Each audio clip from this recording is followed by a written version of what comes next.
दर्शकवृन्द, जय मसीह अनि हार्दिक स्वागत छ तपाईलाई यो आजको विशेष कार्यक्रममा। आजको दिनमा म मण्डली इतिहासमा भएका र चर्चमा अभ्यासमा ल्याइराखेका केही चलनहरूलाई हाम्रो बीचमा मानिसहरूले आक्रमण गर्ने काम गरेको छ। चाहे गैर इसाईहरूले होस्, त्यो अरू धर्म मान्नेहरूले पनि हुन सक्छ। क्रिसमस भनेको त सूर्यको पूजा हो, त्यसैले सूर्यको पूजालाई चोरेर यिनीहरूले क्रिसमस मनाएको हो, यसो आएकै होइन संसारमा भन्ने मान्छेहरू पनि हाम्रो बीचमा छन्। नास्तिकहरूले पनि त्यस्तै भनेको छ। उनीहरूले जबरजस्त करिब 40 वर्ष अगाडिदेखि एउटा इतिहास लेखेर, सत्य पनि हुन सक्छ, काल्पनिक पनि हुन सक्छ, त्यो कुरा गरिदिए। यो चाहिँ आएको 40 वर्ष जस्तो भयो सूर्य पूजाको कुरा भनेर भन्न थालेका कुराहरू। त्यो कारणले भरमाउने आत्माहरूको बारेमा बाइबलले बताएको छ। त्यो विषयमा हामी इसाईहरूले विभिन्न पक्षबाट बुझ्न आवश्यक छ। आज म त्यसैको बारेमा बताउन चाहन्छु। मत्ती 24 अध्यायमा हाम्रा उद्धारकर्ता प्रभु येशूले अन्तको दिनमा हुने विभिन्न कुराहरू, रोग, बिमार, सङ्कष्ट, महासङ्कष्ट, लडाईँ, अनिकाल, भुकमारी, विभिन्न प्रकारको डिजास्टर जो हुन्छ भनेर भन्नुभयो। त्यो कुरा चाहिँ अहिले हाम्रो बीचमा हामीले देखिराखेका छौँ। मत्ती 24 अध्याय पुरैमा प्राय भविष्यको बारेमा येशू प्रभुले बताउनु भएको। तर म 9 पददेखि तल 14 पदसम्म चाहिँ जोड दिएर पढ्न चाहन्छु। तब तिमीहरूलाई सङ्कष्टको लागि सुम्पिदिनेछन्। विश्वासीहरूलाई सताउट हुने कुराको बारेमा पनि अगमबाणी छ। तिमीहरूलाई मार्नेछन् र मेरो नाउँको खातिर सबै जातिहरूले तिमीहरूलाई घृणा गर्नेछन्। तब धेरैजना भड्केर जानेछन् र ठेस खानेछन् र एउटाले अर्कोलाई विश्वासघात गरेर सुम्पिदिनेछ र घृणा गर्नेछ। प्रेम सेलाएर जाने कुरा विश्वासघातको कुरा हो, यहाँ आएको छ। 11 पद चाहिँ अलिकति जोड दिन चाहन्छु। धेरै झुटा अगमवक्ताहरू खडा हुनेछन् अन्तमा र धेरैलाई बहकाउनेछन्। अब यो धेरै झुटा अगमवक्ताहरू खडा हुनेछन् र बहकाउनेछन्। दुष्टता बढेको हुनाले धेरैको प्रेम सेलाएर जानेछ, तर आखिरसम्म स्थिर रहने चाहिँ बचाइनेछ। अनि राज्यको यो सुसमाचार सारा संसारमा सबै जातिहरूका लागि गवाईको निम्ति प्रचार गरिनेछ, त्यसपछि अन्त हुनेछ। मैले मत्ती 24 अध्यायको 9 देखि 14 पदसम्म पढेँ। विशेष गरिकन एउटा शब्दलाई हेरौँ। प्रभु येशूले भन्नुभएको र पाउलले पनि यो कुरा पछि बताएको छ कि अन्तको दिनमा भरमाउने आत्माहरू, यो चाहिँ भड्काउने, भरमाउने, मान्छेलाई कन्फ्युज के हो त नि, कसो हो त नि भनेर यो भरमाउने आत्माहरू हाम्रै बीचमा, हाम्रै मण्डलीको बीचमा नै मानिसहरू आउनेछन्। तिनीहरूलाई मानिसहरूले अगमवक्ता भनेर आदर गरेको हुनसक्छ, उनीहरूकोमा केही कुराहरू होलान्, तर तिनीहरूले भरमाउन सक्छ भनेर पनि प्रभु येशूले भन्नुभयो।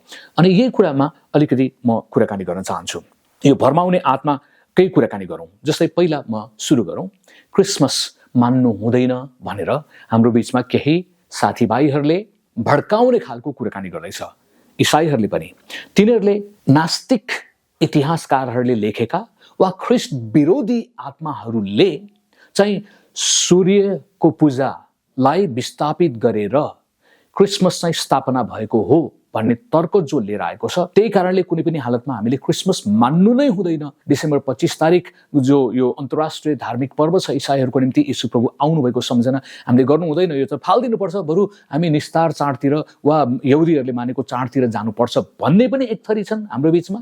र अर्को मान्छेले होइन, यीशु त वास्तविक नै होइन, त्यो यीशु आएकै होइन, किन मान्ने हावादारी कुरामा, भावनाको पछि, कल्पनाको पछि लाग्नुहुन्न भन्ने मान्छेहरू पनि छन्। अब पहिला म नास्तिकहरूलाई वा ख्रिस्ट विरोधी बाहिरको मान्छेहरूलाई भन्दा पनि हाम्रै बीचमा मान्छेहरूले विचार गर्ने कुरालाई केही कुरा राख्न चाहन्छु। ल सम्झौँ, हामीले त्यो बेलामा रोममा, मिश्रमा, बेबिलोनतिर धेरै देवी देवताहरूको पूजा हुन्थ्यो। त्यसमा पानी देवता छ, जल देवता छ, आगोको देवता छ, प्रेमको देवता छ, यौनको देवता छ, प्रजननको देवता छ, कृषिको देवता छ।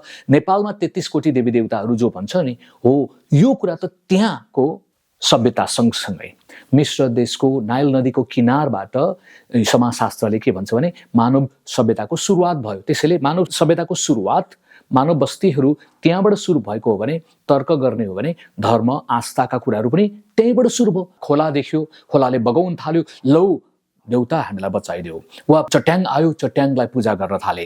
पानी आयो, वा कहिलेकाहीँ आएन त्यसलाई पूजा गर्न थाले, हावाहुरीले मार्न थाल्यो त्यसलाई पूजा गर्न थाल्यो, सर्पलाई, रुखलाई, विभिन्न तपाईँले डर त्रासमा प्रकृतिका विभिन्न कुराहरूलाई उनीहरूले पूजा गर्न थालेको हो।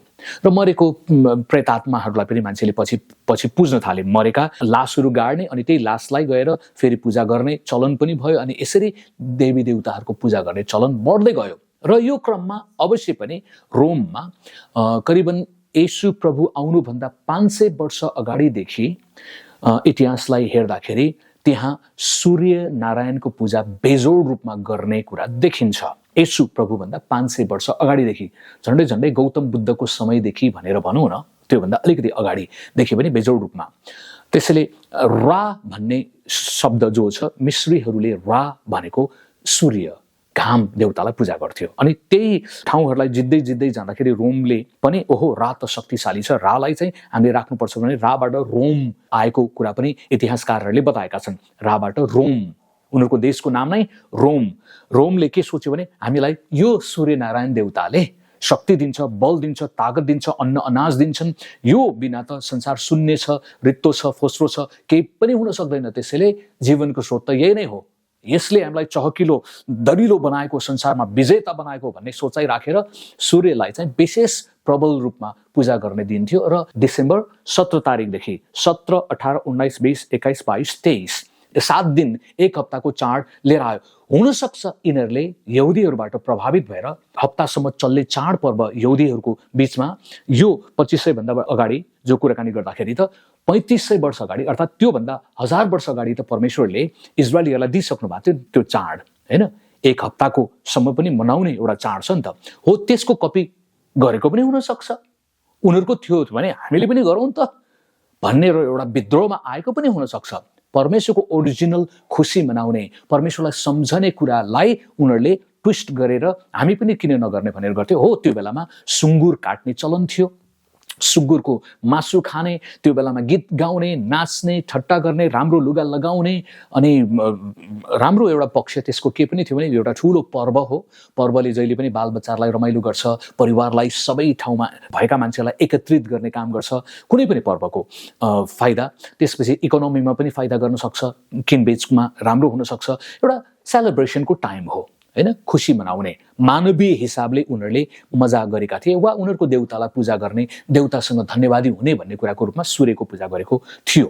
ल सम्झौँ त्यसरी, त्यसलाईसम्म हामीले स्वीकार गरौँ। तर भुल्नु हुँदैन 3500 वर्ष अगाडि 7 दिनको जो पर्व थियो त्यसको पनि त उनीहरूले चोरी गरे हुन सक्छ नि त।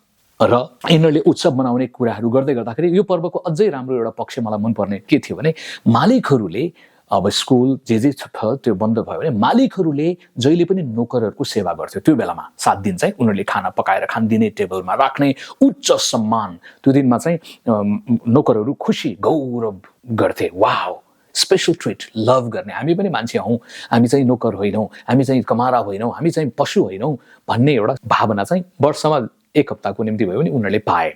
यसलाई हामीले स्वतन्त्रताको प्रतीक, सम्मानको प्रतीक हुनेवाला परमेश्वरले दिन चाहनुभएको त्यो चिजलाई चोरेर यिनीहरूले लगिराखेको छ। यसलाई परमेश्वरको कुरालाई दुरुपयोग गरेको, मिसयुज गरेको कुराको रूपमा पनि बुझ्न आवश्यक छ। अब यसरी पनि बुझौँ, मलाकी 4 अध्यायको 2 पदले के भन्छ भने परमेश्वर चाहिँ धार्मिकताको सूर्य, धार्मिकताको घाम हुनुहुन्छ, उहाँ चम्केर तिमीहरूको बिचमा आउनुहुनेछ। मलाकीको पुस्तकमा येशू प्रभुको बारेमा हामीले बाइबलमा हेर्नु भने येशू प्रभुले यूहन्ना 8 अध्यायको 12 पदमा भन्नुभयो, हाम्रा उद्धारकर्ता येशू प्रभुले, म संसारको ज्योति हुँ, मेरो पछि लाग्ने अँध्यारोमा हिँडडुल गर्ने छैन, तर त्यसले जीवनको ज्योति पाउनेछ। याद गर्नुहोस् है त, रोममा त क्रिस्चियनिटी बढेको थियो। 313मा रोमको सम्राट नै कन्स्टेन्टिन नै विश्वासमा आयो। ऊभन्दा राजाभन्दा पहिला उसको आमा विश्वासी भएको, अनि त्यो कारणले गर्दाखेरि आमाले पनि उत्साह दिएर होला, उसले पनि बुझेर होला, डराएर पनि होला, सबै क्रिस्चियन हुँदैछन्, त्यसैले मेरो राज्य चाहिँ यिनीहरूले खोज्न सक्छ भन्ने डरले पनि होला। जेसुकै होस्, तिनी राजा भएपछि सारा संसार रोम नै पुरै परमेश्वरमा आयो। अब उनीहरूको त पर्व त छँदैछ, नानीदेखिको बानी त छँदैछ, सेलिब्रेट गर्ने, उत्सव मनाउने। डिसेम्बर 17 देखि 23 तारिकसम्म त एक हप्ताको छुट्टी हो। अब विश्वासी भयो, चर्च पनि जान थाल्दैछ, बाइबल पनि पढ्दैछ, तर त्यो पर्वमा छुट्टी मनाउने समय हो, भोज खाने उनले विभिन्न कुराहरूलाई जारी राखेको छ। अनि सुधारवादी बाइबल विद्वानहरूले पनि र अरू केही व्यक्तिहरूले पनि के सोच्यो भने यो त पर्वलाई नफालौँ, पर्व भनेको त बालबच्चाको निम्ति चाहिन्छ, हामी सबैलाई एउटा भेटघाट गर्ने थलो हुन्छ होइन। विभिन्न जग्गामा गएका मान्छेहरू जस पर्वले त एक ठाउँमा लिएर आउँछ नि त, चाहे दसैँ होस्, चाहे ईद होस्, चाहे क्रिसमस होस्, चाहे अरू कुनै पनि बुद्धिस्टहरूको विशेष सेलिब्रेसनको पर्वका कुराहरू होस् होइन, बुद्ध जयन्ती होस्, हरेक पर्वको एउटा विशेषता मानवीय हिसाबमा बोल्ने भने त्यसले फ्यामिलीलाई, तितर बितर भएका फ्यामिलीलाई युनाइट गरेर एक ठाउँमा भेट्ने अवसर दिन्छ। मानवीय हिसाबले हामीलाई खुसी, आनन्द, उमङ्ग चाहिन्छ। अनि यो कुरा परमेश्वरलाई थाहा भएको कारणले गर्दाखेरि नै पनि त परमेश्वरले 7-7वटा पर्वहरू दिनुभएको हो इजरायलीहरूलाई। त्यो बेलामा होइन उत्सव मनाऊ, मलाई सम्झ। अनि त्यो कुरा आनन्द मनाउने कुरामा बाइबलले विरोध गर्दैन है। ठिक तपाईँले भक्तिसहितको आनन्द, सपन्या 3 अध्यायको 17 पदले भन्छ परमेश्वर आफैले पनि गीत गाएर उत्सव मनाउनुहुन्छ भनेको छ। त्यसैले our God is joyful God, आनन्द उमङ्गको परमेश्वर हो। उहाँबाट नै आनन्द शान्ति आउँछ। यदि उहाँ ग्लुमी टाइपको भइदियो भए हामी सबै ग्लुमी हुन्थ्यौँ वा दुखी पीडित भएर हुन्छौँ। तर आत्माको फल गलाती 5 अध्यायको 22 पदले भन्छ प्रेम, आनन्द, शान्ति। पहिलो 3वटा कुरामा प्रेम, आनन्द, शान्ति। प्रेम बढ्ने, भाइचारा फ्यामिलीमा होला, परमेश्वरतिर होला, परमेश्वरको महिमाको निम्ति होला। आनन्द, खुसी, उमङ्ग, आन्तरिक आनन्द, परमेश्वरको कुरा, र शान्ति, यसले मिलापका कुराहरू। त्यसैले येशू प्रभुको यो आनन्द दिने, जीवन दिने, अर्थपूर्ण जीवन दिने, आत्मिकी मन्ना, आत्मिकी पानी जो सूर्यले दिन्छ नि त, उज्यालो दिन्छ। येशू आत्माको ज्ञान, चेतनाको ज्योति। सूर्यले अन्न अनाजहरू उत्पादन गर्नुको निम्ति पराग सेचनका कुराहरूमा मद्दत गर्छ घामको किरणले होइन। अँध्यारोले गर्दाखेरि केही पनि हुन सक्दैन भने त्यसैले उनीहरूले अज्ञानतामा पूजा गरेको चिज अब आत्मिकी ज्ञानमा, त्यही शारीरिक कुरालाई आत्मिकी तपाईँले लिए र हृदयको घाम, हृदयको चम्किलो घाम, धार्मिकताको घाम येशू प्रभुलाई उनले स्वीकार गरेपछि कन्स्टेन्टिन 313मा विश्वासी भए, तर उनले तुरुन्तै त्यो कुरा चेन्ज गर्न सकेनन्। पछि बढ्दै जाँदाखेरि परमेश्वरको आत्माले केही व्यक्तिहरूद्वारा त्यो कुरा लिएर आउनुभयो र 336 एडीमा मात्रै, हजुर 336 एडीमा मात्रै रोममा पहिलो पटक डिसेम्बर 25 तारिकलाई क्रिसमस भनेर सेलिब्रेट गर्न थालियो। याद गर्नुहोस्, सूर्यको पूजा कहिले हुन्थ्यो? डिसेम्बर 17 देखि 23 सम्म। र उनीहरूले त्यही बिचमा गरेनन् एउटा राम्रो पक्ष। र 25 तारिकको दिनमा चाहिँ उनीहरूले अलिकति पछाडि, केही दिन पछाडि उनीहरूले पहिलोपटक गर्यो र सारा संसारले रोमले मानेको कुरालाई स्वीकार गर्यो। किन भन्दाखेरि रोम त्यो बेलाको शक्तिशाली राष्ट्र थियो, शक्तिशाली साम्राज्य थियो जसले चाहिँ साम्राज्यवाद चलाएको थियो सारा संसारमा। त्यसैले रोमको चर्चलाई रोमन क्याथोलिक चर्च भन्यो, अर्थात् रोमको विश्वव्यापी मण्डली। क्याथोलिक शब्दको अर्थ विश्वव्यापी। रोमको चर्च चाहिँ विश्वव्यापी भनेर उनीहरूले भन्यो। यरुसलेमको चर्च चाहिँ त्यो त लोकल चर्च भन्ने कन्सेप्टमा पनि उनीहरू गए, किनभने उनीहरूको त मानवीय हिसाबले पनि संसारलाई राज्य गर्ने राष्ट्र भएपछि अलिकति अहङ्कारी पनि तिनीहरू भए। त्यसैले रोमन क्याथोलिक चर्चमा मात्रै वा रोमको चर्चमा मात्रै उद्धार मुक्ति छ भन्ने प्रकारका कुराहरू पनि उनीहरूले लिएर आउन थाल्यो। अब त्यतातिर धेरै नजाउँ र यसलाई यसरी भनौँ, पहिला तिनीहरूले अज्ञानतामा सूर्यलाई पूजा गर्थे भने अब आत्मिक तपाईँले मलाकी 4को 2 पद अनुसार र यूहन्ना 8 अध्यायको 12 पद अनुसार जीवनको ज्योतिलाई पछ्याउन थाले, पुज्न थाले र उहाँको आगमनको सम्झनामा, जन्मदिन भनेर एक्ज्याक्टली भन्दा पनि उहाँ आउनु भएको हो भन्ने सम्झनामा पहिला पहिला चाहिँ जनवरी 6 तारिकमा एफिपनी भन्ने एउटा पर्व मण्डलीमा थियो। यो कन्स्टेन्टिनको आमाले यरुसलेममा बेथलेममा गएर एउटा चर्च बनाएको थियो, गुफा नजिकै सुन्दर चर्च बनाएको थियो। अनि त्यहाँ गएर रोमदेखि यी मानिसहरू एफिपनी चाड मनाउनलाई येशू प्रभु संसारमा प्रकट हुनुभएको, आउनुभएको भनेर त्यो मनाउने एउटा पर्व थियो जनवरी 6 तारिकमा। सुरुको मण्डलीले पहिलो र दोस्रो शताब्दीमा त्यो चलन पनि थियो र जनवरी 6 तारिकलाई क्रिसमसको रूपमा वा येशू आउनुभएको रूपमा, उहाँको जन्म दिवसको रूपमा मान्ने चलन थियो। त्यो कारणले गर्दाखेरि डिसेम्बर 25 तारिक चाहिँ क्रिसमस डे भनेर एक्ज्याक्टली येशू आउनु भएकै एक्ज्याक्टली यही मिति हो भन्ने ठोकुवा गरेर होइन, तर संसारमा आउनुभयो भनेर मनाउन थालिएको छ। त्यसैले यसलाई मानिराख्दाखेरि कुनै आपत्ति म देख्दिनँ। अब क्रिसमसको कुरालाई मैले सकेँ। अब यही कुरालाई अर्को प्रकारले हेरौँ न। विश्वासीहरूले अन्य जातिहरूले मानेको थियो, त्यो कारणले गर्दाखेरि हामी प्रभुका जनहरूले मान्नु नै हुँदैन। उनीहरूले मानेका, उनीहरूले गरेका कुरालाई हामीले कम्प्लिटली फालिदिनुपर्छ भन्ने तर्क लिएर आउने हो भने हामीले अर्को केही कुराहरू पनि बुझ्नुपर्छ। जस्तो कि आइतबार भन्ने दिन जो छ नि, आइतबार भनेको अङ्ग्रेजीमा सन्डे भनेको हो। सन्डे भनेको प्राचीन यो मानिसहरूले रोममा, मिश्रमा, विभिन्न ठाउँहरूमा सन्डे भनेको आइतबारको दिनमा चाहिँ सूर्यको पूजा गर्ने दिन हो। ओके, धेरै देवी देवता छ नि। मन्डे भनेको मुन डे अर्थात् जुनलाई पूजा गर्ने दिन हो। मङ्गलबार भनेको मङ्गल ग्रहलाई पूजा गर्ने दिनको नामबाट ट्युजडे राखियो। त्यसपछि बुधबार बुध ग्रह, बिहिबार बिही ग्रह, शुक्रबार शुक्र ग्रह वरुणको, त्यसपछि शनिबार शनि ग्रह, विभिन्न ग्रह उल्का पिण्डहरूलाई पूजा गर्ने दिनको रूपमा राख्यो। त्यसैले अब हामीले विश्वासी भएको कारणले आइतबार सोमबार सन्डे मन्डे मान्दिन, अब म यसलाई चाहिँ यो मान्दिनँ, यो बारै मान्दिनँ भनेर तपाईँले भन्न थाल्नु भने तपाईँले के चाहिँ नयाँ विकल्प ल्याउनु पर्छ। पावल बार, मेरी बार, यहुन्ना बार, पत्रुस बार भनेर तपाईँले भन्न थाल्यो भने दुनियाँले तपाईँलाई पागल भन्छ। संसारमा जे छ उनीहरूले त्यो अज्ञानतामा मान्यो। अहिले त यसमा हाम्रो कुनै पनि लेना देना छैन नि त, सिद्धियो। उनीहरूले अज्ञानतामा भनेर भनेको थियो भने अब हामी त्यसलाई त भन्दैनौँ नि। हामी त परमेश्वरले दिनुभएको संसारमा चलिराखेको सन्डे, आइतबार, इन्डियामा चाहिँ रविबार भन्थ्यो त्यसलाई, होइन, रविबार। अनि त्यो भनेको रवि भनेको घाम हो संस्कृतमा। त्यसैले त्यो तर्कतिर जानु हुँदैन। उत्पत्ति 1 अध्यायले के भन्छ? आदिमा परमेश्वरले स्वर्ग र पृथ्वी, आकाश पृथ्वी र त्यहाँ भएका सबै कुराहरू बनाउनु भयो। दिन रात कसले बनाउनु भएको हो? पहिलो दिन, दोस्रो दिन, तेस्रो दिन भनेर बनाउनु भएको कसले हो? परमेश्वरले हो। मान्छेले यसलाई एक्ज्याक्टली नाम राखिदियो होला, बाइबल अनुसार त पहिलो दिन, दोस्रो दिन, तेस्रो दिन भनेर। अब तर सजिलोको निम्ति मान्छेले नाम राखिदिए होला, सूर्यको नाममा राखिदिए, जुनको नाममा राखिदिए, मङ्गलको नाममा राखिदिए, ठिकै छ, प्रब्लम देख्दिनँ म। उनीहरूले अज्ञानतामा पूजा गर्थ्यो, हामी पूजा त गर्दैनौँ नि। आइतबार प्रभु येशू बौरी उठ्नुभएको दिन, पहिलो दिन भनेर हामी यसलाई महिमित आइतबार भनेर सङ्गति गर्छौँ। संसारभरि आइतबारको दिनमा सङ्गति गर्ने चलन छ। सूर्यको पूजा गरेको, त्यसैले आइतबार हामीले सङ्गति गर्नु हुँदैन भनेर तर्क गर्न थाल्ने हो। वा बाइबल अनुसार शनिबारको दिनमा नै 7औं दिन नै विशेष हो, त्यसैले हामी शनिबार नै फर्किनुपर्छ भन्ने तर्क लिएर आउने हो। Doesn't make sense. हामीले सोच्नुपर्छ। त्यस्तै गरिकन अर्को कुरा पनि भजन सङ्ग्रह 24 अध्यायले भन्छ, पृथ्वी र त्यहाँ भएका सबै कुराहरू कसको हो? परमप्रभुको हो। किन परमप्रभुको हो? किनभने उहाँले नै उत्पत्ति 1 अध्यायमा बनाउनु भएको छ। बोल्नु भएर सबै कुराहरू परमेश्वरको हो भने दिन पनि परमेश्वरको, रात पनि परमेश्वरको। त्यसैले सृष्टिका सबै कुराहरू, सूर्य कसको? परमेश्वरको। मान्छेले अज्ञानतामा सूर्यलाई देवता भनिदियो, अनि देवता भन्यो भनेर सूर्यको पूजा भएको कारणले गर्दाखेरि त्यो दिनबाट आएको पर्व त्यसको विस्थापित भएर प्रतिस्थापना भएको कारणले क्रिसमस मान्नुहुन्न भन्ने तर्क गर्ने भने हामीले अझै अर्को एउटा तर्क गर्नुपर्छ। तपाईँलाई थाहा छ, हाम्रो नेपाली समाजमा हिन्दू समुदायले सबै कुरालाई देवी देवता मान्छ। 33 कोटी देवी देवता भनेर भन्दाखेरि पानी पनि देवता हो। पानीलाई जल देवता भन्छ। जल देवता, संस्कृतमा जल भने पानी, बङ्गालीमा पनि सायद त्यही शब्द छ।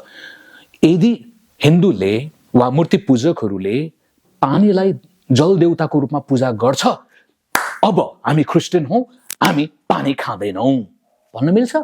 हेलो, यदि सूर्यको कारणले गर्दाखेरि क्रिसमस आयो भन्ने तपाईँको तर्क हो भने त्यही तर्क लगाउने पानीलाई पनि हिन्दूहरूले जल देवता भन्छ।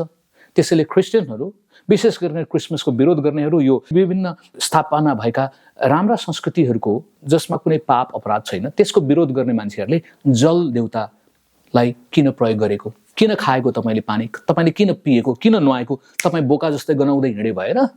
हेलो साथीहरू, तपाईँले पानी प्रयोग नगर्नु कि चाहिँ जानु इजरायलकै पानी लिएर आउनु, यर्दन नदीको पानी लिएर आउनु पवित्र भन्ने हो भने। अब याद गर्नुहोस्, इजरायलको जललाई पनि हिन्दूको दिमागबाट त के हो? त्यो जल देवता हो, त्यसको पूजा पाठ गर्छन्। त्यस्तै गरिकन हामीले पानी प्रयोग नगर्ने भने हामी डिहाइड्रेसन भएर मर्छौँ। पानी बिना त संसार रित्तो छ नि त, खत्तम छ नि त, होइन? हामीलाई पानी चाहिन्छ। त्यस्तै गरिकन वरुण वा यो वायु देवता भनेर पनि हिन्दू समाजमा पूजा गरिन्छ। वायु देवता भनेको हावालाई पनि उनीहरूले देवता मान्छ। वायु देवता, पवन देव भनेर उनीहरूले मान्छन्। त्यसैले ओहो, हिन्दूहरूले त हावालाई त देवता मान्छन्, अब हामी विश्वासीले यो हावा लिनुहुन्न, बन्द गर नखाने, हावा नखाने, अक्सिजन नलिने भनेर तपाईँ भाग्न मिल्छ? वा तपाईँले भन्नुभयो होइन यो हावा म खाँदै खान्न, यो हावा त देउता हो, हावा त मेरो शरीरभित्र पस्यो भनेर तर्क गर्न थाल्ने भने तपाईँ दिमाग खुस्कियो भनेर मान्छेले भनिदिन सक्छ। हावा त्यस्तै गरिकन तपाईँ पृथ्वीमा बस्नुहुन्छ। यो पृथ्वी हिन्दूहरूको निम्ति हिन्दू फिलोसफी अनुसार यो पृथ्वी देवता हो, धरती माता हो, त्यसैले पृथ्वीलाई ढोग्ने पूजा गर्ने चलन छ। दशैंको समयमा एक दिन भए पनि पिङ खेल्दाखेरि धरतीलाई बोझ हुँदैन, त्यसैले झुल्छु भनेर त्यो एउटा झुल्ने चलन छ। अब त्यसैले पिङको विरोध गर्न खोज्या भन्ने होइन, उनीहरूको एउटा फिलोसफी हो त्यो। हामीले आनन्दको निम्ति पिङ खेल्छौँ, त्यसमा कुनै धर्मको लेना देना छैन नि। त्यो त हिन्दू वे अफ थिङ्किङ हो, वा परमेश्वरलाई नचिनेका मानिसहरूले सोच्ने एउटा तरिका हो। पृथ्वीमा बस्नुहुन्न भनेर तपाईँ अब हावामा बस्न जाने? हावामा तपाईँ बस्न सक्नुहुन्न, किनभने हावा पनि देउता हो। वा तपाईँ चन्द्रमामा जान चाहनुहुन्छ भने, धनी छ भने चन्द्रमा पनि उनीहरूको लागि त देउता हो। तपाईँ कहाँ जाने? अज्ञानतामा तिनीहरूले गरेको कुरालाई हामीले हो हो हो भनेर भन्ने हो भने हामी बाँच्न सक्दैनौँ। अन्न पनि देउता हो, हिन्दू फिलोसफी अनुसार अन्नमा पनि आत्मा छ। अन्न त्यो खानु भएन तपाईँले, अन्न जागो आयो तपाईँकोमा। त्यसैले हरेक चिजलाई उनीहरूले देउता मान्छन् भने हामीले ओहो देउताको पूजा गर्नु हुँदैन वा त्यो कारणले बहिष्कार गर्नुपर्छ भन्ने होइन। हामीले त रिडिमिङ द कल्चर, शैतानले ट्विस्ट गरेको, मिसयुज गरेको, अज्ञानतामा मान्छेलाई लादिराखेको कुरालाई होइन भनेर ज्योति लिएर आउने हो। हामीले तिनीहरूलाई सम्झाउने, बुझाउने हो र त्यसलाई परमेश्वरको वचनबाट सम्झाएर बुझाएर वास्तविकता चाहिँ यो हो, सृष्टिकर्तालाई हामीले पुज्ने हो, सृष्टिलाई चाहिँ होइन है। हामीले देवी देवता मान्ने होइन है। यसरी चाहिँ ईश्वरको कल्पना गरेर सृजना गर्न पर्दैन। सृष्टिकर्ता नै हुनुहुन्छ, स्रष्टा भनेको स्रष्टा नै हो, सृष्टि भनेको सृष्टि हो भनेर फरक देखाइदिने एउटा राम्रो मौका पो छ त यो त। त्यसैले बहकाउने आत्माहरूले यो कुरा बुझ्नुपर्छ र हामी बहकिनु हुँदैन। यदि तपाईँले हिन्दूहरूले वा अन्य जातिले प्रयोग गरेको चिज हामीले प्रयोग गर्नु नै हुन्न भनेर भन्यो भने हामी समस्यामा पर्छौँ। त्यस्तै गरिकन क्रिसमस ट्रीको पनि विरोध गर्ने मान्छेहरू मैले पाएँ। क्रिसमस ट्रीको विरोध गर्ने, यसमा पाप र धर्म केही कुरा म समस्यामा नै देख्दिनँ। क्रिसमस ट्री भनेको त्यो ठाउँहरूमा प्राय सधैँ नै हरियो भएर सदाबहार भइराख्ने एउटा रुख हो। यो क्रिसमस ट्रीको चलन त खासै धेरै भएको छैन, जे भए पनि 400-500 वर्ष मात्रै भएको होला, पनि भएको छैन क्रिसमस ट्री चाहिँ क्रिसमससँग जोडिएर आएको। अनि यो ट्रीलाई किन राख्यो भन्दाखेरि क्रिसमस ट्री त हरियो हुन्छ, सदाबहार, एभरग्रिन हो। अनि एभरग्रिन भएको कारणले गर्दाखेरि येशू आउनुभयो, तर उहाँ मान्छेले मारिदिए पनि उहाँ फेरि पुनर्जीवित भएर संसारमा आज पनि जिइराख्नु भएको छ। उहाँ एभरग्रिन हो। अनि एभरग्रिन त्यो हरियोपनाले त आनन्द पनि लिएर आउँछ नि, उत्सव लिएर आउँछ। हामी प्रकृतिसँग जोडिएका पनि छौँ है भन्ने कुरा पनि भयो, सम्झना गर्छ, एउटा फ्लेभर टाँसिदिएको। त्यसैले कुनै रुखको पूजा गर्यो, यो गर्यो, त्यो गर्यो भनेर पिपलको पूजासँग जोडिएको छ क्रिसमस, वा बरको पूजासँग जोडिएको कुरा छ। त्यसैले हिन्दूले गरे जस्तै बर पिपलको पूजा जस्तै हामी क्रिसमस ट्रीलाई चाहिँ मूर्ति बनायौँ भनेर त्यो आडे प्रकारका कुराकानी गर्ने, बहकाउने काम गर्ने मान्छेले फेरि सोच्नुपर्छ। पानी प्रयोग नगर साथीभाइहरू, पानी नपिऊ, खाना नपकाऊ, हावा सास नलिऊ, किनभने यो पनि देउता हो। कोही कोही मान्छेहरूले तर्क के पनि गर्छन्, दुबोको माला भन्नु र क्रिसमस ट्री भन्नु खासै भन्यो भने त्यसको भाव अर्थ आशय एउटै छ। हाम्रो नेपाली समाजमा मान्छेहरूले विवाह गर्दाखेरि दुबोको माला लगाइदिने चलन छ। उनीहरूले भन्न खोजेको कुरा के हो, तिमीहरूको विवाह, तिमीहरूको दाम्पत्य जीवन जहिले पनि एभरग्रिन होस्, कहिले नमरोस्। हात्तीले खाएर, पशुपन्छीले खाएर छेरेर पनि त्यो दुबो मौलाउन सक्छ भनिन्छ क्या। अर्थात् खडेरी लाग्दा पनि सजिलैसँग मर्दैन। त्यो चाहिँ हाम्रो एसियातिर दुबो बढी हुन्छ र त्यसलाई हामीले धर्मको लेप लगाइदिएर विष्णु वा गणेश कोसँग देउतासँग जोडिदिउँ। अनि कोहीले चाहिँ हाम्रो बिचमा यो त विष्णुको चिज हो, यो चाहिँ गणेशको चिज हो, त्यसैले क्रिस्चियनले दुबोको माला लाउनै हुँदैन भन्ने तर्क गर्नेहरूलाई पनि मेरो भनाइ त्यही नै हो। यदि दुबोको माला लगाउनै हुन्न, हिन्दू धर्मसँग जोडिएको छ भने पानी खानुहुन्न, पृथ्वीमा बस्नुहुन्न, घामलाई देख्नुहुन्न, एक्सपोज गर्नुहुन्न, किनभने यो त रवि हो, रविले त तिमीलाई हिर्कायो, घामले त हिर्काइराख्यो। अरे बाबा, मान्छेले धर्मको लेप त्यसमा लगाइदियो। दुबोले धर्मसँग हिन्दू हिसाबले राखियो भने बाइबल अनुसार त त्यो त परमेश्वरको सृष्टि हो। उत्पत्ति 1 अध्याय अनुसार र भजन सङ्ग्रह 24 अनुसार पृथ्वी र त्यहाँ भएका सबै कुराहरू कसले बनाएको? शैतानले त होइन, परमेश्वरले नै बनाउनु भएको। त्यसैले हामी सदुपयोग गर्छौँ, तिनीहरूले चाहिँ दुरुपयोग गर्छ। हामी ज्ञानको आँखाले, आन्तरिक आँखाले हेर्छौँ र परमेश्वरलाई धन्यवाद दिन्छौँ, यो सृष्टिको निम्ति सम्झन्छौँ, तर तिनीहरूले त्यसलाई नै ईश्वर मानेर मूर्ति बनाएर देवता बनाएर पूजा गरिदिन्छ र साँचो ईश्वरको उपहास हुन्छ। त्यही भएर प्रियहरू, हामीले यो ठिक यो बेठिक भनेर भन्दा पनि त्यसको पछाडिको आशय मर्मलाई पनि बुझ्नु जान्न आवश्यक छ। त्यसैले फेरि म दोहोऱ्याउन चाहन्छु, मत्ती 24 अध्यायको 11 पदले भन्छ, तिमीहरूको बिचमा अगमवक्ताहरू आउनेछन् जसले बहकाउनेछन्, भरमाउनेछन्। अनि यो भरमाउने कुरा चाहिँ क्रिसमसकोबाट सुरु भयो। र म यो बिचमा फेरि अर्को एउटा कुरा जोड्न चाहन्छु। हाम्रो बिचमा आदरणीय पास्टर मङ्गलमान महर्जनज्यूले वर्षौँ अगाडि एउटा किताब लेख्नु भएको थियो अनि उहाँले भनिराख्नु भने, सिकाउनु हुने कुरा पनि के हो भने, झुटा शिक्षाका मानिसहरूले प्राय विभिन्न कुराहरू गर्ने मध्ये एउटा काम चाहिँ तिनीहरूले मण्डलीमा स्थापित भएका विभिन्न चलन चल्तीहरू वा संस्कृतिहरूलाई बिना कारण त्यसै नै विरोध गर्छ, आक्रमण गर्छ। यो राख्नुहुन्न भनेर विरोध गर्छ, त्यसको विकल्प उनीहरूले दिन सक्दैन। अनि त्यो कुरा साँचो हो। जस्तो कि संसारमा तपाईँले याद गर्नुभयो भने कोही कोही मान्छेहरूले प्रभुभोज किन हप्तै पछि मानेको वा महिनै पछि कि मानेको, यो त वर्षमा एकचोटि निस्तार चाड माने नै हुन्छ नि भनेर भन्ने समूह पनि छ। त्रिएक परमेश्वर, बाइबलले परमेश्वर पिता, पुत्र, पवित्र आत्मा भन्ने कुरा बताउँछ मण्डलीमा। त्यो सुरु बाइबलमा एक्ज्याक्टली ठ्याक्कै पिता, पुत्र, पवित्र आत्मा, त्रिएक परमेश्वर भन्ने शब्द नभए पनि परमेश्वर पिता, पुत्र, पवित्र आत्मा भन्ने त छ नि। त्यसलाई बाइबल विद्वानहरूले बुझाउनुको निम्ति त्रिएक परमेश्वर भनेर त्यो शब्द दियो। अनि कोही कोहीले त्रिएक भन्ने नै छैन है, कोही कोही एउटा समूह छ, होइन पिता मात्रै ठुलो हो, पुत्र त ठुलो नै होइन, पुत्र त परमेश्वरै होइन, त्यो त सृष्टि गरिएको चिज हो, त्यसैले पिता मात्रै भनेर त्रिएक पुत्रको अस्तित्वलाई नकार्ने ग्रुप भयो। अब आजभोलि हाम्रो बिचमा यी पिता, पुत्र, पवित्र आत्मालाई मान्नुको बदलीमा कहाँ पिता, पुत्र, पवित्र माता परमेश्वर भनेर मातालाई परमेश्वरको स्वास्नी म हुँ भनेर आउने मान्छेहरू कोरियातिरबाट वा चाइनातिरबाट कता कतातिरबाट आए। सर्टेन टाइममा मण्डलीमा माता मरियमको पूजालाई पनि जबरजस्ती भित्राइयो। खराब संस्कृतिको विरोध त मार्टिन लुथरले गरे हो। त्यसैले सबै विद्रोह गर्नेहरू चाहिँ झुटो हो भनेर भन्न मिल्दैन। उसले तर्कसम्मत तवरले अर्को विकल्प पनि दिन सक्नुपर्छ। त्यसैले बिना बिच्चामा विकल्प नदिकन भत्काउनु राम्रो कुरा होइन, वा विकल्प दिने अनि त्यसपछि यो चाहिँ यसलाई सारौँ, यसलाई चेन्ज गरौँ भन्नु राम्रो हुन्छ। हचुवाको भरमा त्यसै नै विद्रोह गरेर भत्काउने, तोड्ने, फोड्ने हिसाबमा जानु हुँदैन।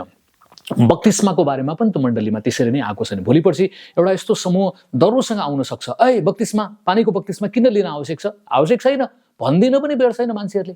किन भन्दाखेरि येशूले त्यो क्रुसमा हुँदाखेरि त्यो मान्छेलाई त तिमी अहिले स्वर्गमा मसँग हुन्छौ भनेर भन्नुभयो भने बक्तिस्मा नलिकन त बाँच्न सक्छ भने किन बक्तिस्मा लिने? अनि यही भावनावादी अल्छीपनाले गर्दाखेरि पनि कहिलेकाहीँ छिटकाउको बक्तिस्मामा आइदिन्छ, आयो होइन, पानी टाउकोमा खनाउने कुराहरू आउन थाले, बक्तिस्मा नलिए पनि हुन्छ, झन्डा मुनि मानिदिए पनि हुन्छ नि, त्यसै नुहाइदिएको बेलामा नै बक्तिस्मा सम्झे नि भयो भन्ने हिसाबमा पनि गइदिन सक्छ भावनावादका कुराहरू। त्यसैले विवाहमा किन औँठी चाहिन्छ भन्ने ग्रुप पनि आउन सक्छ। भोलि पर्सि विवाह गरेका मान्छेहरूलाई तिमीहरूको स्वास्नीबाट, लोग्नेबाट अलग हौ, सँगै बस्नुहुन्न, प्रभुले मलाई साधु हुनलाई बोलाउनु भएको छ, त्यसैले सबै ब्रह्मचारी बन्नुपर्छ भनेर भन्न थाल्यो भने कुरा बिग्रिन्छ। त्यसैले हामीले जाँच्ने काम गर्नुपर्छ है, अगमबाडीलाई जाँच भनेको छ र यो जाँच्ने काम हामीले गर्न आवश्यक छ। र अन्तमा म हाम्रो मण्डलीका विश्वासी जनहरूलाई, संसारभरि रहनुभएका विश्वासीहरूलाई विचार दिन चाहन्छु। हाम्रो बिचमा बहकाउने आत्माहरू आएका छन्, भरमाउने आत्माहरू आएका छन्, जसले आफूलाई शिक्षक भन्ने, अगमवक्ताहरू भन्ने अनि नचाहिँदो प्रकारले मण्डलीको चलन चल्ती, सिद्धान्त अभ्यासहरूमा आक्रमण गर्ने काम चाहिँ डरोसँग गरिराखेको छ। तर्कपूर्ण सङ्गतले गर्नु आवश्यक छ। अब यो सूर्यको पूजालाई म परिस्थितिवादी सिद्धान्तको उपज, सिचुएसनल एथिक्सको उपजको रूपमा पनि देख्छु। त्यो चाहिँ पहिलो कोरिन्थी 9 अध्यायमा पावलले म घट्न पनि जान्छु बढ्न चाहन्छु, म यहुदीसँग यहुदी देखा पर्छु, ग्रिकसँग ग्रिक देखा पर्छु, अन्य जातिसँग अन्य जाति देखा पर्छु भनेर सुसमाचार प्रचार गर्नको निम्ति परमेश्वरको राज्यको वृद्धि र विकासको खातिर गरेको भन्ने कुरा उनले पहिलो कोरिन्थी 9 अध्यायमा दरोसँग बताएका छन्। विशेष गरिकन यो 19 देखि 23 पदलाई हामीले हेर्ने हो भने र परिस्थितिवादी सिद्धान्तकै उपज नै हामीले अर्को एउटा कुरा के पनि हेर्न सक्छौँ भने प्रेरित 15 अध्यायमा मण्डलीका धर्मगुरुहरूको बीचमा प्रेरितहरूको बीचमा एउटा ठुलो तातो बहस चल्यो। विश्वासमा आइसकेपछि अन्य जातिहरूले खतना गर्नुपर्छ कि पर्दैन भन्ने बहस चल्यो। पुरानो कट्टरपन्थी सोच भएका मानिसहरूले के भन्थे भने अन्य जातिहरू विश्वासमा आउन साथ हरेक व्यक्तिको पुरुषको पिसाब गर्ने अङ्गको माथिल्लो छालाको टुप्पालाई काट्ने त्यो चाहिँ खतना भनेर भनिन्छ, त्यो गर्नुपर्छ भनेर कट्टरपन्थी सोच भएका मानिसहरूले मण्डलीमा भन्न थाले। तर अरू अलिकति सुधारवादी विचार भएका प्रभुका भक्तजनहरू पनि थिए। पावल बर्नबासहरू पनि याकुब पनि यो ट्र्याकमा भएको देखिन्छ। तर कोही कोही पुराना विचारहरू, सम्भवतः पत्रुस पनि अलिकति अर्थोडक्स टाइपकै मान्छे थियो, तर उसलाई परमेश्वरले दर्शनबाट प्रकट गर्नुभयो। होइन, परमेश्वरले शुद्ध बनाउनु भएको कुरालाई तिमीले अशुद्ध भन्नुहुन्न, जाऊ खाऊ र तिनीहरूसँग अन्य जातिहरूको बीचमा पनि तिमीहरूले सुसमाचार लग भनेर परमेश्वरले उसलाई बोल्नुभयो। जबकि उसको मूल बोलावट यहुदीहरूको बीचमा सेवा गर्नको निम्ति थियो भनेर गलातीको पुस्तकले हामीलाई बताउँछ। अनि प्रेरित 15 अध्यायमा दिनभरि अगुवाहरूको बीचमा, भक्तजनहरूको बीचमा, प्रेरितहरूको अगुवा, टप लेभलको अगुवाहरूको बीचमा बहस चल्यो, खतना गर्ने कि नगर्ने त, किनभने अन्य जातिहरू पनि प्रभु येशूमा आउँदैछन्, अब के गर्ने। एउटा समूहले भन्छ है गर्नुपर्छ, अर्कोले भन्छ होइन। झगडा भएपछि प्रेरितहरूले राम्रो तपाईँले छलफल बहस गरे, कुराकानी गरे र निष्कर्ष मण्डलीले के निकाल्यो भने अगुवाजनहरूले ठिक छ, खतना गर्नु पर्दैन। अन्य जातिहरू विश्वास गर्छन् भने हृदयको खतना भयो भने भइहाल्यो, यिनीहरूलाई खतना गर्नु पर्दैन। मूर्ति पूजा गरेको चिजहरू नखाऊ, गला अठ्याएर मारेका चिजहरू नखाऊ वा व्यभिचारबाट अलग बस। यो महत्त्वपूर्ण भाइटल कुराहरूलाई छोड्न लगाए उनीहरूको संस्कृति, उनीहरूको चालचलन जो छ, पोसाकका कुराहरू, खाने पिउने हरेक देश अनुसार फरक फरक हुन सक्छ नि। त्यो कुरा जसले सिधै बाइबलको विरोध गर्छ, सिधै परमेश्वरको इच्छालाई लत्याउँछ भने त्यसलाई विरोध गर्ने। तर चलन चल्ती संस्कारहरू छन् भने त्यसलाई ठिकै छ राख्ने चलन पनि त्यो सिचुएसन एथिक्सले बताउँछ। अब पावल र सिलासले अब खतना गर्नु पर्दैन है मण्डली भनेर सिकाउने र यो सन्देश संवाददाताको रूपमा यिनीहरूलाई मण्डलीले तोकेर पठायो। पावलले पनि सिग्नेचर गरेछ भनौँ आजको भाषामा, खतना गर्नु पर्दैन भनेर। तर तपाईँले प्रेरित 16 अध्यायको पहिलो पदहरूमा हेर्नुभयो भने पावलले तिमोथीलाई भेटेको छ र तिमोथीलाई त्यहाँ हुने यहुदीहरूको कारणले गर्दाखेरि लगेर, जवान अगुवा हो, उसको खतना गरिदिएको छ। तपाईँले झट्टै हेर्नुभयो भने पावललाई कपटी जस्तो देख्नुहुन्छ। हिजोसम्म सिग्नेचर गर्ने, खतना हुनु हुँदैन पर्दैन भनेर भन्ने, तर आज तिमीले नै खतना गर्दैने 16 अध्यायमा के हो? तपाईँले लाटो हिसाबले हेर्नु भने पावललाई कपटी भन्नुहुन्छ। पावलले गरेको के हो? अर्थात् परमेश्वरले पावलद्वारा हामीलाई सिकाउन चाहनु भएको कुरा के हो भने सिचुएसनल एथिक्स, समय काल परिस्थिति अनुसार पापसँग सम्झौता नगरिकन तर विद्यमान समय संस्कृतिसँग तालमेल गर्दै परमेश्वरको राज्यको वृद्धि र विकासको निम्ति गरिने व्यवहार गर्नलाई सिकाउनु भएको हो नि त। यहुदीहरूले तिमोथीलाई मन पराउँथ्यो, यो हाम्रो अगुवा बन्न योग्यको छ भनेर सोच्थ्यो, आदर गर्थ्यो। तर यहुदीहरूको दिमागको निम्ति खतना नभएको मान्छे बेखतने तल्लो स्तरको मान्छे हो। तपाईँलाई याद छ दाउदले गोलियातसँग लड्न जाँदाखेरि गोलियातले निकै नराम्रो शब्द भनेर गाली गर्दै थियो दाउदलाई। दाउदले पनि आफ्नो रिसमा एउटा शब्द प्रयोग गरेका छ। के शब्द प्रयोग गरे? उसको ठुलो रिसलाई प्रकट गर्ने, त बेखतने। त्यो भनेको एकदमै तल्लो स्तरको अपमान हो। तिमीहरू बेखतना नभएकाहरू होच्याएर बोलेको भनेपछि खतना हुनु इजरायली यहुदीहरूको निम्ति गौरवको चिज हो, जुन कुरा परमेश्वरले अब्राहमको समयदेखि सुरु गर्नुभयो। हरेक इजरायलीहरूको बच्चाहरू खतना हुँदाखेरि 8औं दिनमा खतना हुन्थ्यो।